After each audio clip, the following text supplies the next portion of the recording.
Ya, dice. Dentro de lo que vamos a presentar nosotros es cómo llevar una buena gestión con la automatización en metodología ágil. Nos vamos a enfocar solamente en proyectos ágiles, no va a haber nada de cascada. Si es que viene una pregunta con respecto a proyectos cascada, tendría que ser como para otra presentación o dejar la pregunta para el final, en el caso de cómo podríamos enfrentar una automatización con respecto a un proyecto de tipo cascada o un enfoque tradicional. Entonces, nosotros para poder automatizar dentro de en este marco Scrum, que muchas empresas se han sumado, nosotros tenemos dos formas para poder automatizar. Y esas dos formas de poder automatizar tenemos que definir dos enfoques. Dentro de esos dos enfoques, tenemos un enfoque que la automatización se haga dentro de la célula y tenemos otro enfoque que es la automatización fuera de la célula. Ambos enfoques también se pueden combinar y ahí haría un poco más robusto en este tema de la automatización. Entonces vamos a ir analizando el tema de primero del enfoque dentro de la célula y de cómo llevar esa automatización y cómo hacer esa gestión dentro de la célula. Entonces para poder hacer esa automatización dentro de la célula hay que cumplir con ciertos requisitos como equipo para poder llevar a la célula a automatizar. Entonces hay que cumplir con ciertos requisitos, digamos, y no decir, no, ¿sabéis qué? Yo soy una empresa nueva, creo una célula y quiero que empecemos inmediatamente a automatizar. No es así. Hay que, primero hay que pavimentar el camino para recién empezar a automatizar dentro de una célula. Y aquí le voy a dar algunos tips. Entonces, el enfoque dentro de la célula. Cuando nosotros hablamos del enfoque dentro de la célula, eh, netamente hay que ver el nivel de madurez que tiene la célula para empezar a automatizar e implementar cosas como el BDD, el TDD, o aplicar Cucumber dentro de la automatización, que muchos hablan de Cucumber, o hablan, no, sabéis que automaticemos con esta herramienta, pero antes de todo eso, hay que analizar estos puntos. Primero, hay que medir la madurez del product owner, cómo escribe la historia. Dentro de la experiencia que yo he visto y dentro de todas las compañías que he trabajado, he notado por otra parte, también soy Product Owner y Scrum Master certificado. Eh, También he visto dentro de las compañías, cuando un Product Owner escribe una historia de usuario, dice yo, Product Owner, o como Product Owner, o como lo miran desde el punto de vista de como Product Owner, y no lo miran desde el punto de vista del cliente, quien va a ocupar la aplicación. Entonces, el primer punto importante que se tiene que identificar, del cómo se escribe una historia de usuario. Y lo primero también hay que identificar que una historia de usuario tiene que estar escrita en el formato MyCon. ¿Y qué es el formato MyCon? Es cuando con las palabras conocidas que todos conocemos, el cómo, el deseo, el quiero, el necesito y el para. Entonces, aquí yo les voy a dar un ejemplo, yo como posible arrendatario, entonces yo estoy hablando del punto de vista del arrendatario, deseo, quiero o necesito ingresar los datos personales. Entonces, ¿qué yo necesito como arrendatario? Ingresar los datos personales para poder ser un candidato elegible para el arrendamiento de una propiedad. Entonces, yo como arrendatario necesito a lo mejor ingresar un formulario, ingresar esos datos para poder ser candidato. Muchos product owners cometen el error en escribir lo que necesitan en el para y no en el deseo o en el quiero o necesito. Entonces, es una falencia o falta de capacitación en este caso de los product owners, del cómo se escribe una historia de usuario. También dentro de los errores que manejan las células, el manejar los patrones de división de una historia de usuario. Suele suceder cuando uno trabaja dentro de una célula, las historias de usuario no son atomizadas a lo más pequeño. Y de repente uno puede detectar estos tipos de errores cuando encuentra dentro de una historia de usuario palabras y, ejemplo, necesito esto y esto, entonces ahí automáticamente la historia se divide. O hay otras formas de dividir, ejemplo, por plataforma o por funcionalidades. Entonces, eso es importante que el productor lo maneje. ¿Y por qué lo digo esto? Porque mientras más pequeña la historia, es más fácil la automatización. Si yo entiendo de qué se trata la historia, también soy capaz de automatizarla. ¿Ya? También el manejar el invest dentro de los refinamientos. Hay compañías o empresas o organizaciones que no conocen el refinamiento. El refinamiento es una parte importante donde yo tengo que ser capaz como QA automatizador o un QA dentro de la célula de decir, oye, la historia es independiente, es negociable, es valiosa, es estimable, pequeña o testeable. Eso es el INVES.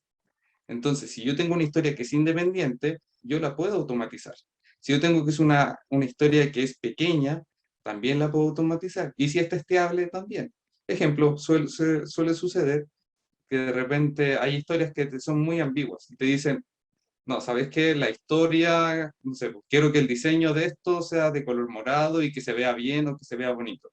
Entonces no se define eso, qué es bonito, qué es que se vea bien, qué es rápido.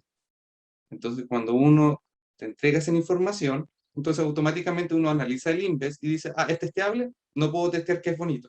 No puedo testear que sea rápido. Necesito un número. O hay historias que son dependientes de otras. ¿La historia es independiente? Ah, no, es dependiente. Entonces tampoco la puedo automatizar, porque no es independiente. Entonces ahí uno empieza a hacer clic, en decir, ah, ya, esta historia yo la puedo automatizar, esta historia no la puedo automatizar. Otro de los puntos que es importante también con respecto a la automatización, que la historia de usuario debe poseer un criterio de aceptación en formato BDD. ¿Y qué es el formato BDD? Es un formato de base de datos. El formato de base de datos se ocupa mucho en programación para cuando uno quiere interpretar qué es lo que uno quiere como criterio de aceptación.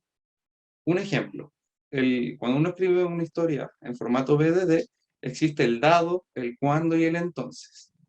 Entonces, cuando yo tengo ese formato o escribir los criterios de aceptación de esa manera, la automatización se hace mucho más simple y ahí recién también puedo implementar lo que es Cucumber, que hay varios gente dice, no, que me gusta el Cucumber, me gusta hacer Cucumber, pero si no cumples con todo esto, es imposible casi implementarlo dentro de la automatización dentro de una célula.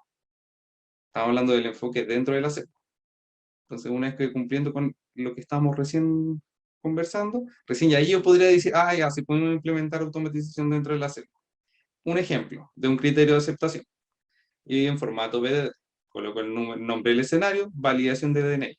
Entonces, dado que el usuario ingresó el DNI, cuando el usuario cambie el campo, entonces el sistema validará la restricción asociada al DNI. Ver documento de regla, tanto, tanto, tanto.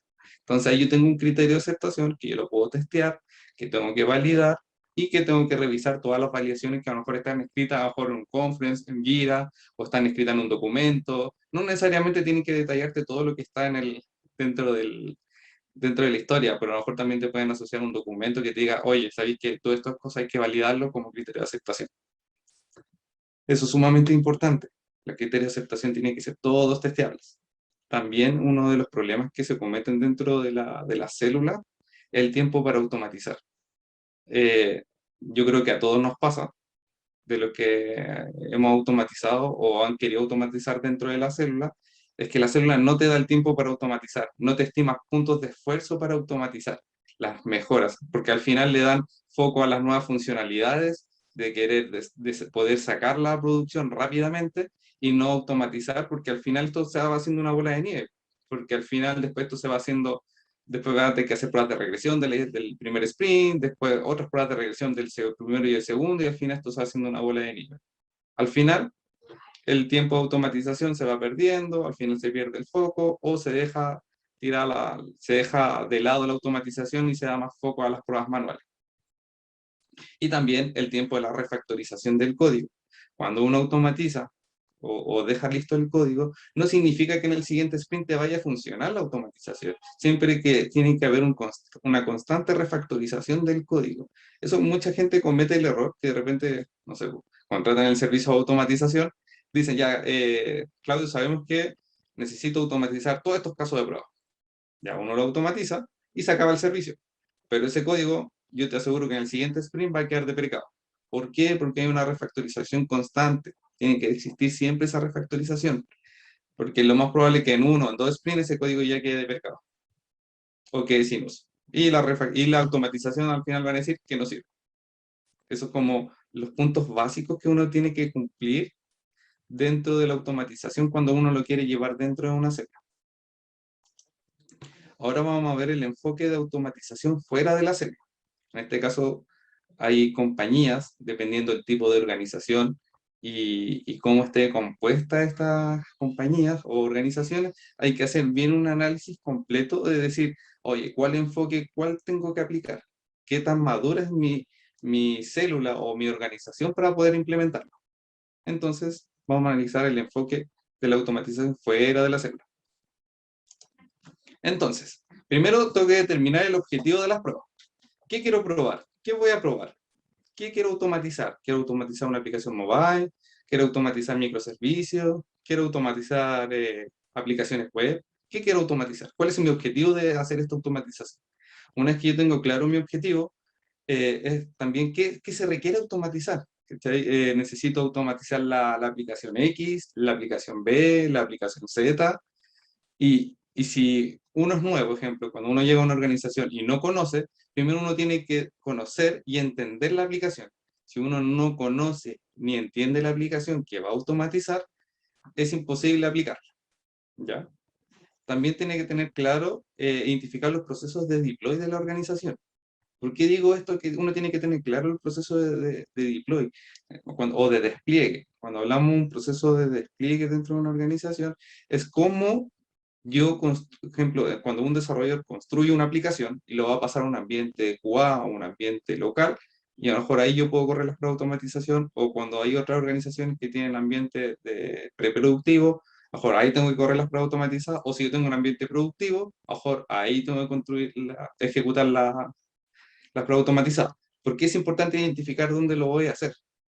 Porque lo más probable que el código que yo construí de automatización, si yo lo construí en ambiente QA, lo más probable es que en ambiente preproductivo o productivo no funcione, porque las versiones de software son distintas y al haber cambios, lo más probable es que la automatización se caiga. Entonces, por eso es importante tener identificado esto. Y también te sirve mucho entender el tema del proceso del deploy. Si es que tú algún día quieres implementar un pipeline y quieres que esto se haga de forma automática, ahí también te sirve esto y decir, ah, ya, vamos a hacer prueba unitaria, vamos a hacer prueba de inspección de código, vamos a hacer pruebas de automatización cuando se pase de ambiente de desarrollo a ambiente QA. Entonces ahí tú te coordinas con el DevOps y ahí haces todo el proceso. También es importante lo que ahí estamos hablando, el tema de dónde voy a correr el prueba automatizada. Lo mismo, pues el tema de las versiones de que se encuentran. Producción siempre va a estar más atrasada con respecto al ambiente de desarrollo o con respecto al ambiente QA. Lo más similar podría ser un ambiente preproductivo, ¿ya? O lo mismo también pasa con las aplicaciones mobile, cuando uno automatiza aplicaciones mobile, cuando cambian de versión, al final el código de repente queda todo deprecado y hay que volver a refactorizar. Y eso también hay técnicas para poder que no se depreque el código o el tema de la refactorización sea más simple. Y también lo último, que existan casos de prueba. Cuando nosotros no nos enfocamos fuera de la célula, un enfoque automatización fuera de la célula, yo tengo que tener casos de pruebas ya listos. Ejemplo, porque cuando se hace el enfoque fuera de la célula, lo que uno automatiza son pruebas de regresión, porque son las pruebas que nunca van a cambiar. Mientras cuando yo automatizo dentro de una célula, el enfoque es automatizar todo lo nuevo. Entonces eso siempre va a ir cambiando. Y eso al final después hace una bola de nieve que va a ir sumando, sumando. Y ahí se van construyendo las pruebas de regresión. Mientras cuando yo lo hago fuera de la célula, la automatización, yo tengo que tener una base. En caso que yo no tenga una base, tengo que construirla.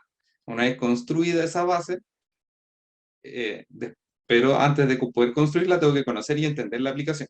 Una vez que yo entienda y conozca la aplicación, ahí yo recién empiezo a construir los casos de prueba. Y eso es una labor que se tiene que considerar cuando uno propone un proyecto de automatización, cuando no existen esto. Si es que llegara a existir, hay que hacer un análisis con respecto a los casos de prueba y decir qué se va a automatizar y qué no se va a automatizar. Eso es un consejo también que se entrega al ISTQB en el capítulo 5, creo, que también te dice que el automatizador es el quien decide qué cosas se automatiza y qué cosas no. Así que ahí para que lo tengan en consideración. Entonces, viene la siguiente pregunta. ¿Cuándo se recomienda automatizar? Cuando hablamos del punto de vista de cuándo se recomienda automatizar, no quiere de lo que venga lo siguiente, no quiere decir que sea obligatorio que se cumpla. Hay situaciones que se dan que sí se puede hacer la automatización, pero en este caso es lo que se recomienda para poder entender cuándo es viable y cuándo podría ser no viable. Hay situaciones que siempre, a lo mejor se puede dar que con un trabajo constante sobre la automatización a lo mejor llega a ser viable. Esto no es la verdad por si acaso. Entonces, primero, cuando hay funcionalidades de alto riesgo para el negocio, cuando, ejemplo, yo tengo una aplicación, un e-commerce, que necesito que las ventas nunca fallen. Entonces, aquí nos consideramos pruebas de riesgo. Entonces, yo programo o automatizo o genero un script en base a los riesgos que entrega el negocio. Entonces, el negocio te dice, ¿sabes qué, Claudio? Yo necesito que automatices las pruebas que tienen alto impacto en el negocio. Entonces, ahí yo digo, sí, tenemos que automatizar todo lo que es el flujo de compra. Entonces, ahí tengo un análisis de riesgo en base al punto de vista del negocio. Entonces, ahí sí conviene automatizar. ¿Cuándo también conviene automatizar? Las pruebas de regresión, cuando consumen mucho tiempo. Yo he visto en organizaciones que, incluso he visto casos de planes de pruebas de 300 casos de prueba, 600 casos de pruebas de casos de regresión. Me pasó en un e-commerce, no voy a decir en qué tienda, pero teníamos alrededor de 10.000 casos de prueba y todos tenían relación con el tema de las compras. Y era un e-commerce. Entonces, tener 1.000 casos de prueba y ejecutarlo una y otra vez, imagínate ejecutar un ciclo de prueba en un mes casi, con 6 QA, al haberlo automatizado y haberlo hecho con tiempo, esto a lo mejor hubiera sido más corto. No quiere decir que sea exitoso, pero sí a lo mejor hubiera sido más corto. Porque el script, cuando uno construye un script, es en base a lo que uno entendió de la aplicación. Entonces el script va a ser lo que uno automatizó. No quiere decir que va a probar todas las reglas de negocio. Si tú no programaste todas las reglas de negocio, ojo, el script también va a ser deficiente. También tenemos que tener claro cuando se disponen de proyectos complejos y largos en el tiempo.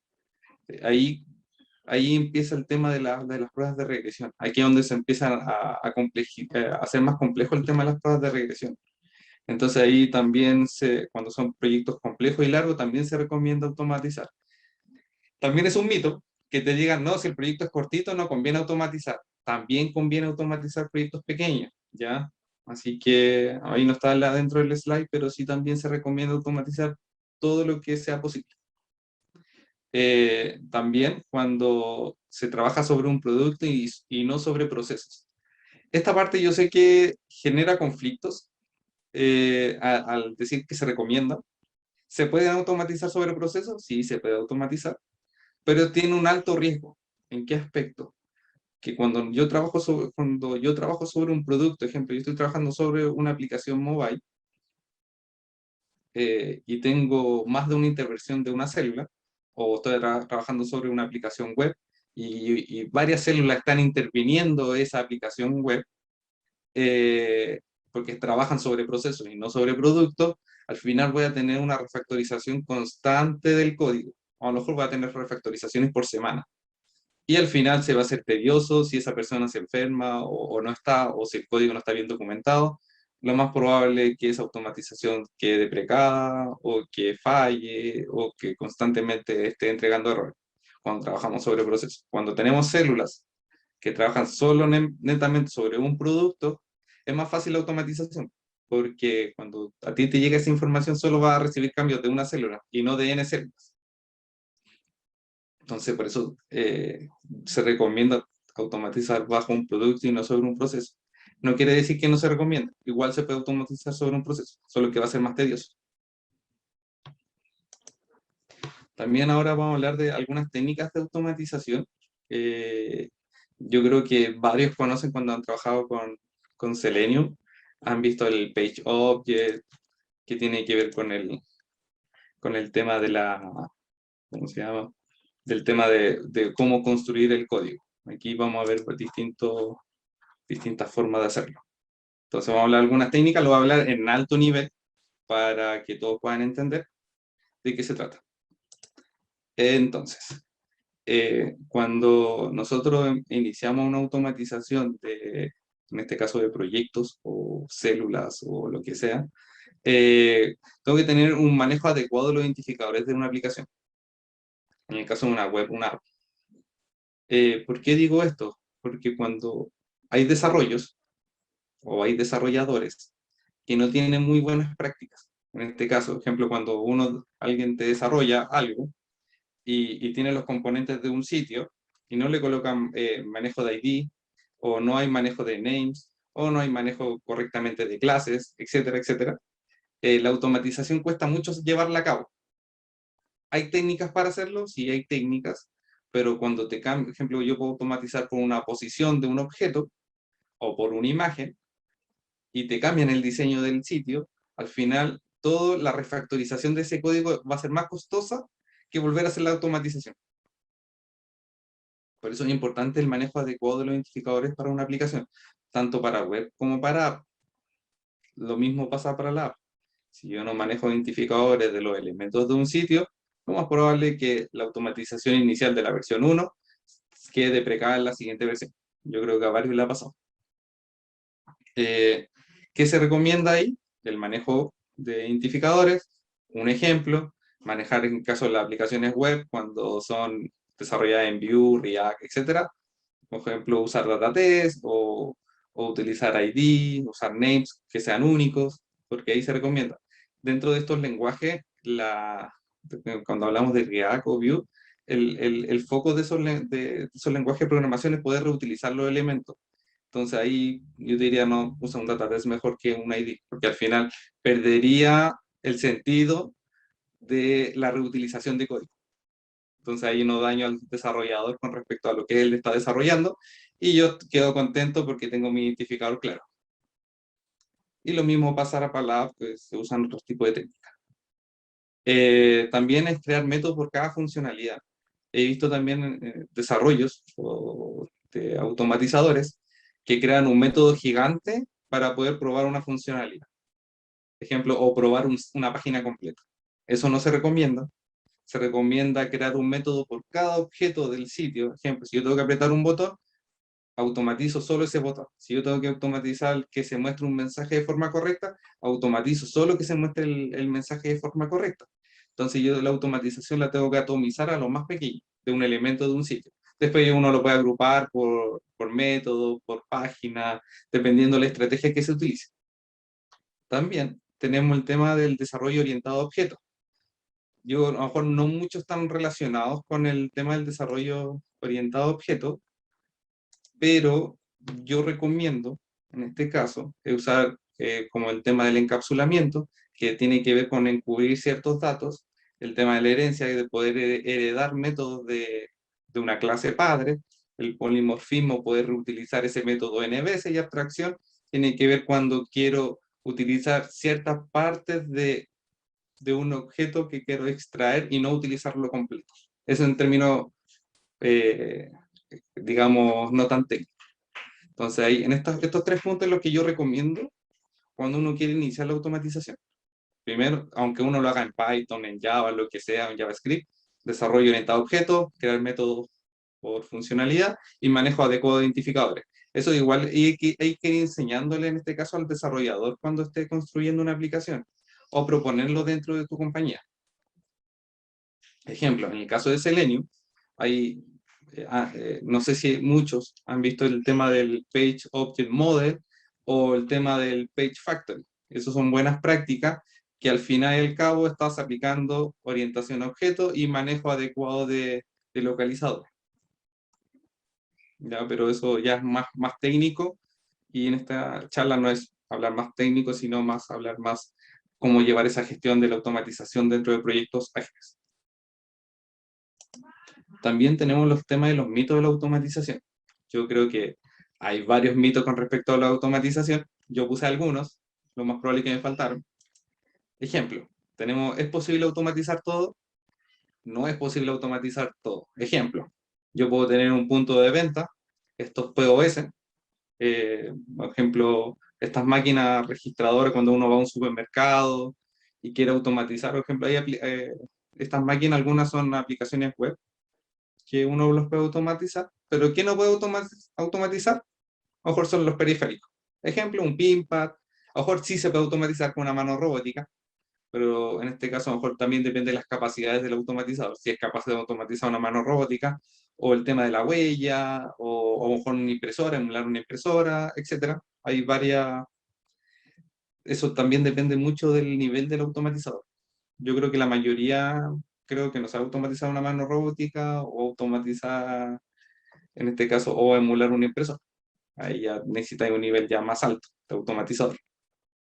Entonces, no es todo automatizable. O el tema del, ejemplo, el tema de la usabilidad o el look and feel de un sitio, tampoco cuesta mucho automatizarlo. Ahora hay técnicas, sí, pueden hacerse, aplicarse técnicas, pero no quiere decir que, ejemplo, yo tengo el botón acá y yo lo automatizo y después el desarrollador, no sé, no puso la palabra scope para poder, mejor modificó un CSS, no puso la palabra scope para poder hacer el cambio sobre el objeto específico y el botón ahora me aparece arriba. La automatización va a hacer clic sobre el botón, pero no me va a detectar que el botón se movió. Va a hacer sobre el clic y va a seguir avanzando. Así que ahí ojo con eso.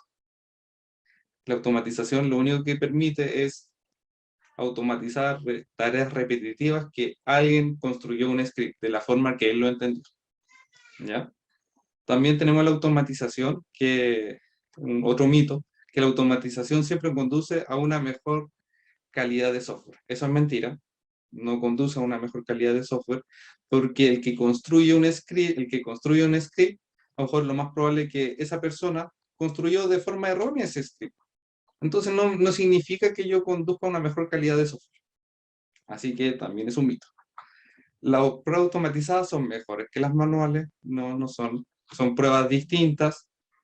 Se entiende que una tiene unas pruebas automatizadas cumplen un foco, que es cubrir todo lo que son pruebas repetitivas, mientras que las pruebas manuales, ejemplo, una prueba automatizada a lo mejor no te va a permitir hacer pruebas de look and feel, de usabilidad, de tiempo de respuesta, etcétera, etcétera. Y a lo mejor, o percepción del mismo usuario también. Ejemplo, o pruebas del negocio, que a lo mejor yo como automatizador no me sé todas las reglas del negocio, y a lo mejor necesito hacer pruebas UAT. Entonces también son pruebas manuales. Y si yo no las conozco como automatizador, tengo que aplicar las mejores pruebas manuales. También otro mito es la automatización trae un rápido retorno a la inversión. Eso también es mentira, porque si yo construyo o identifico mal el proceso de automatización, el retorno a la inversión al final va a ser peor porque puede ser que la automatización la deje botada porque aplique malas estrategias para poder automatizar y al final va a ser una pérdida porque después la automatización va a quedar botada. Así que es una mentira. Y lo mismo que el testing manual va a desaparecer. Eso también es una falacia que tiene que ver que el testing va a desaparecer. Es imposible. Siempre se recomienda, en este caso, cuando tenemos una célula, siempre por lo menos mínimo, cada 3 desarrolladores tener siempre un QA, independiente del tipo de rol que sea, si es un automatizador o es un testing funcional. Eso es lo que siempre se recomienda. Vamos a hablar de las ventajas y las desventajas de la automatización. Dentro de las ventajas de la automatización, asegurar la calidad de pruebas de regresión. Es lo único que me asegura. Pero siempre y cuando sean escritas creado el script de forma correcta. También facilita la implementación de la integración continua. Sí, ayuda mucho a la implementación de integración continua. Ejemplo, para el tema, para las pruebas unitarias, para las pruebas funcionales automatizadas, en el caso de las pruebas de inspección de código, etcétera, etcétera, etcétera. Yo voy ahí a hacer una integración continua y hacer un despliegue mucho más rápido y con mayor calidad cuando voy pasando ambiente tras ambiente. Sí, es verdad, facilita la implementación. Mayor efectividad en el tiempo y costo de las pruebas de regresión. Si las pruebas yo las tengo bien escritas en el código o haber construido bien el script, ayuda y disminuye el costo de las pruebas de regresión y aumenta la productividad en darle foco a las nuevas mejoras. ¿Ya? Ahí viene el segundo punto, incrementa la productividad de los equipos, en ese aspecto, porque el equipo ya no se enfoca, el equipo de QA no se enfoca sobre las pruebas de regresión, sí se enfoca sobre las nuevas mejoras que podrían venir, o que se podrían automatizar, o que se pueden probar de forma manual. Entonces, de ese punto de vista, sí aumenta la productividad del equipo. Y minimiza la ejecución de los errores de las pruebas. ¿Cómo las minimiza? Ejemplo, si yo construí un script de forma correcta, si yo coloco un QA manual a ejecutar esas pruebas de regresión, lo más probable es que a lo mejor ese QA manual se equivoque o cometa el error. siempre el error está latente cuando alguien ejecuta. Porque se puede equivocar en el dato, porque se puede equivocar al momento que escogió mal el dato, o en que apretó mal el dedo, o se fue por otra funcionalidad y le dio OK y realmente no estaba OK. La prueba automatizada siempre va a ser la misma función y siempre va a ser repetitiva. Entonces el error baja a cero. Mientras que las pruebas de regresión manuales tienden a tener cierto porcentaje de error. Las desventajas. La refactorización constante del código. El código siempre se tiene que ir refactorizando, siempre se tiene que ir actualizando. Si sale una nueva versión, ejemplo, si estoy trabajando en Selenium y estoy trabajando en la versión 3 y ahora se actualizó a la versión 4, lo más probable es que quede código deprecado. Entonces hay que refactorizar y tengo que ir mejorando el código. También se requiere un análisis complejo cuando se encuentran pruebas fallidas. Varios que lo han automatizado, mejor de aquí los presentes, hay que identificar si el error es real, si el error que ocurrió dentro de la automatización es real, o porque el código se escribió de forma errónea, o la versión donde se escribió el código no es compatible con la nueva versión, o los requisitos han cambiado. Yo creo que varios les han pasado, que de repente tú ejecutas tus pruebas de automatización y el requisito antes, no sé, un ejemplo, estoy validando un mensaje de éxito, que diga gracias por su compra. Y ahora diga gracias por tu compra, felicitaciones. Entonces, se me va a caer el script porque falta la palabra felicitaciones, porque hubo un cambio de requisito o se agregó algo adicional. Entonces, lo más probable es que mi automatización se caiga y digan, no, eso no es un error, sino es un problema que hubo un cambio de, de, un cambio en este caso un cambio en el requisito. Ahí vamos a responder las preguntas al final de la presentación. También tenemos tiempo de desarrollo para las nuevas funcionalidades. En este caso, yo tengo que tener tiempo para automatizar nuevas funcionalidades. Si la célula o el equipo donde yo estoy participando no me da el tiempo para automatizar las nuevas funcionalidades, no puedo ser un mago y decir, me voy a quedar hora extra y decir, ya, voy a automatizar las nuevas funcionalidades. No, el equipo y la compañía te tiene que dar tiempo para poder hacer esos desarrollos. Y también se recomienda tener siempre un script base. ¿Qué se entiende como script base? Que ejemplo, si yo estoy automatizando un e-commerce, la idea es que mi script base recorra de punta a punta y después yo le voy agregando ramas a ese script base. También no se puede automatizar una aplicación 100%, de lo que ya habíamos hablado. No todo es automatizable. Y vamos a pasar al siguiente punto. El testing automatizado versus el testing manual. Yo creo que varios dicen, no, aquí queremos que desaparezca el testing manual. Eso es mentira. El testing manual y el automatizado son totalmente distintos. Y aquí lo vamos a ver y los que han visto parte del ICTQB también, o que han dado la prueba, van a entender que son totalmente distintos. Un ejemplo, el testing automatizado. ¿Qué me permite? ¿O qué cosas tiene? El testing automatizado, la automatización de pruebas está enfocada en las pruebas de regresión o sobre el trabajo repetitivo. Ya dejémoslo como el trabajo repetitivo. Se necesita menos recursos para ejecutar las pruebas de regresión o para hacer el trabajo repetitivo. Tiene un mayor costo al construir los scripts de prueba, porque yo tengo que dedicarle tiempo, conocer la aplicación, en el caso que de todo lo que hablamos anteriormente, de tener los casos de prueba, de que abajo la historia se escriba de forma correcta, etcétera, etcétera, etcétera, al final la construcción del script se hace muy compleja, si no se cumple. Y al final termina diciendo, no, el testing automatizado no sirve. O no, y solo enfocamos en la testing manual. Eso es lo que en la mayoría de los casos sucede.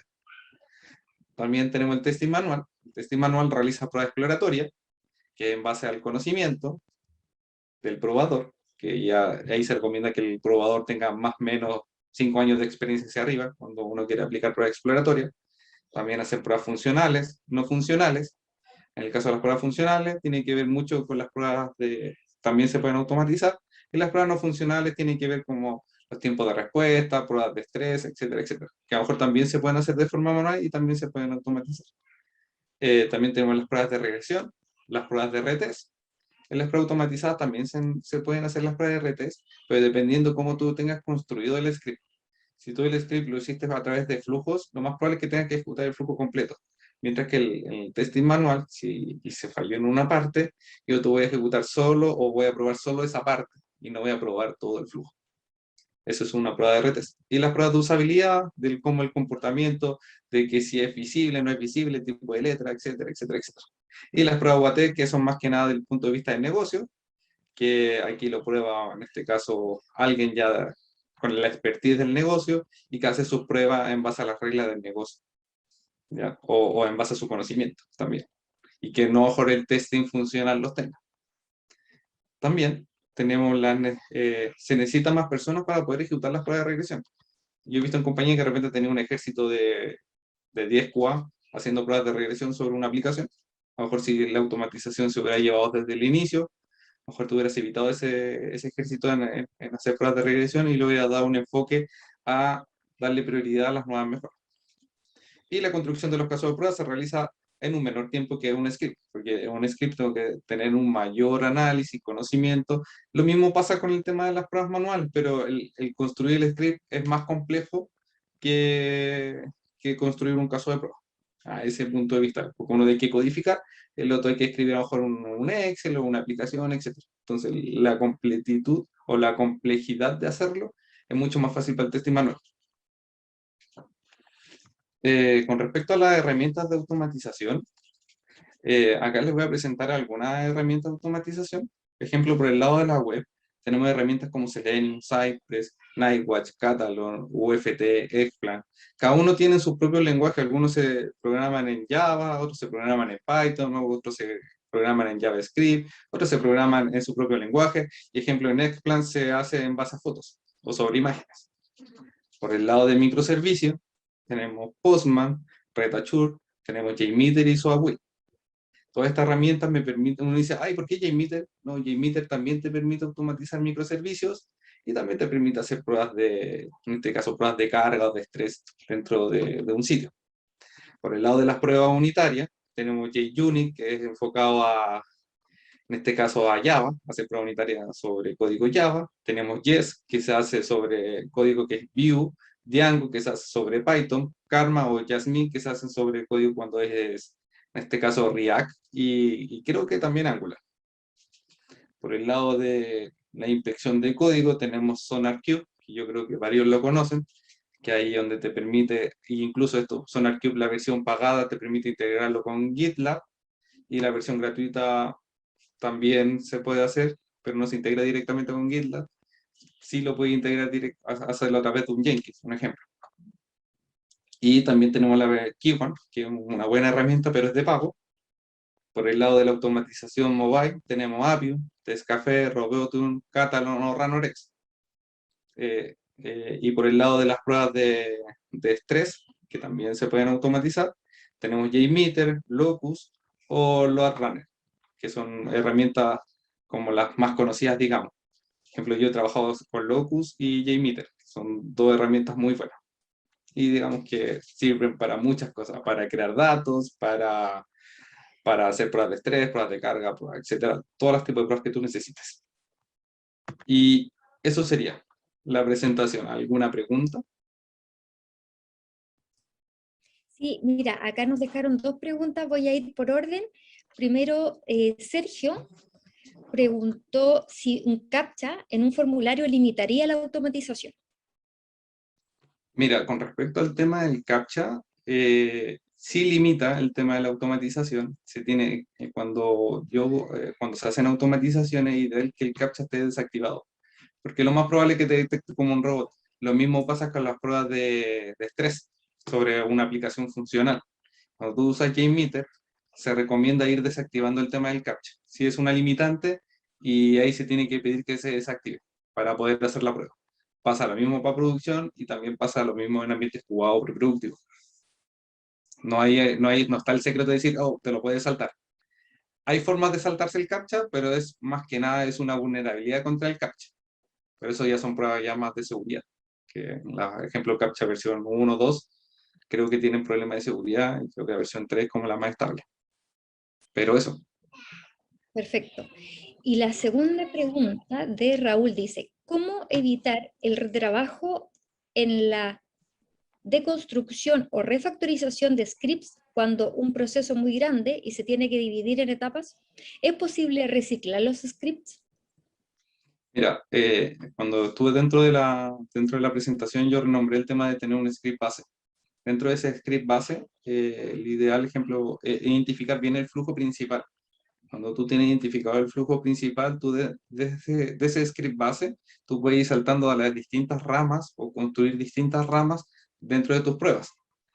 Lo ideal es que esto sea bien atómico con respecto a que cuando yo construya estos métodos o cuando yo di las recomendaciones, se hagan de forma muy pequeñas, porque en el caso que a mí me falle un botón o me cambien por ejemplo, me cambien una funcionalidad o me cambien algo, solo yo edito la funcionalidad de ese botón y no tengo que editar todo el código.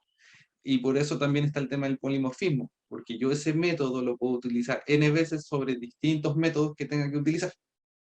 Entonces sí se puede hacer, pero eso ya va más que nada a un tema del conocimiento de programación y las recomendaciones que también ahí le estuve dando, pero sí se puede. Súper. ¿Alguien más quisiera hacer una pregunta? La puede hacer directamente en voz alta o la escribe como quieran. Nos quedan unos minutitos todavía, así que aprovechen aquí la sabiduría de Claudio.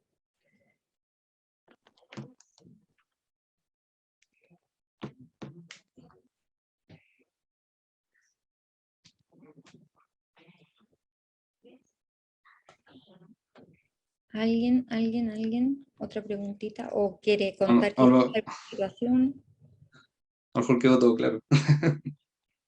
Aquí hay otra, mira, dice Tracy. Ah, no, mira, quedó todo muy claro, ninguna pregunta. Yo quisiera hacer otra consulta. En este caso, por ejemplo, ya hay proceso, cuando llega un proyecto está avanzado y de repente hay que hacer pruebas sobre procesos ya antiguos. De alguna manera eso se puede implementar, adaptarlo a lo que ya existe, de lo que está ya creado. Dame un segundo, Raúl, que justo se me fue el audio. Dame un segundillo. Dame un segundillo, que se me fue justo el audio. Y ahora sí, Raúl. Sí, por ejemplo, hay proyectos que ya están avanzados, que de hecho, por ejemplo, en mi caso, hay pruebas que todavía existen o procesos que ya existen, pero que no se han probado. Es posible aplicar la automatización a procesos ya antiguos que pueden estar en producción. Es decir, necesita de alguna migración o de algo específico para poderlos ejecutar. Ya mira, con respecto a ese punto que tú me estabas diciendo, cuando ya existen procesos que a lo mejor ya fueron probados, lo más probable es que ya existen casos de prueba, ¿cierto? Porque Bueno, ya en el caso más negativo sería que no existieran casos de prueba, pero en el caso positivo es que sí existen casos de prueba. Y lo primero que hay que hacer, primero es conocer la aplicación. ¿Dónde voy a automatizar? ¿Qué voy a automatizar?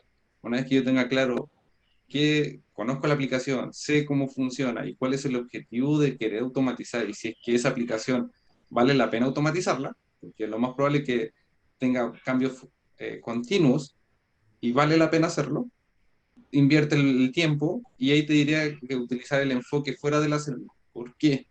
Porque ya el proyecto ya está avanzado. Y después podríamos decir, ah, ya una que ya tengo una base de esa construcción, podría incorporarse ese código base, podríamos incorporarlo dentro de la célula e ir refactorizando sobre ese código. Pero genial, eso es lo que yo gracias. te recomiendo en ese caso. En el caso que no existan casos de prueba, yo te recomiendo analizar la aplicación, juntarte con el negocio, hacer reuniones, reunirte en este caso a lo mejor con los product owners, o juntarte en el caso de Cascada, juntarte con los jefes de proyecto, etcétera, y hacer un análisis completo de la aplicación y tú entregar una propuesta de qué se debe automatizar y qué no se debe automatizar en base a tu experiencia. O a lo Ya, mejor, no tiene sentido automatizar la aplicación, pero es en base de acuerdo al tipo de análisis que se haga. claro. ¿Ya? Eso. Bien, gracias. Gracias a ti, Raúl. ¿Alguien más? Por mientras, si alguien más se atreve a formular una pregunta, les quiero contar que, bueno, como les conté en la mañana, al inicio de la charla, ACID está creciendo con todo. tenemos muchos proyectos interesantes para abordar y estamos premiando a quienes nos refieran algún talento, un rockstar en TI. Estamos dando un súper buen premio de $300. Las bases están en la página web y aquí les voy a dejar el formulario donde pueden referir, ahí en el chat, donde pueden referir a su contacto. Si tienen algún amigo seco, estamos buscando a los mejores TI, lo pueden referir y si queda seleccionado, ustedes por referirlo ganan ese premio de $300. No importa el país, a que es internacional y el trabajo es remoto, así que la persona puede ser de fuera de Chile o ustedes pueden ser de fuera de Chile, quienes recomiendan, pero los invito, esta campaña está súper buena, por si conocen a un rockstar TI, bienvenido a la familia ASI.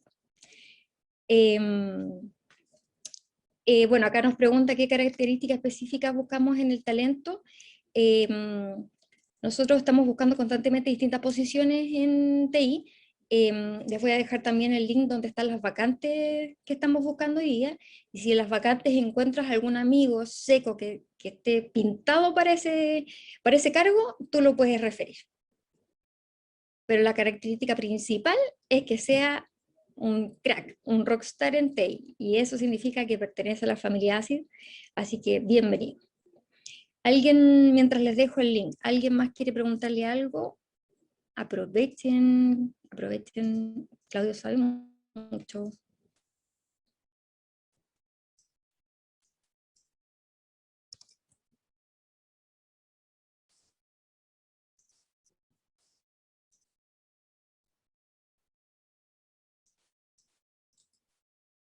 ¿No? ¿Nadie más?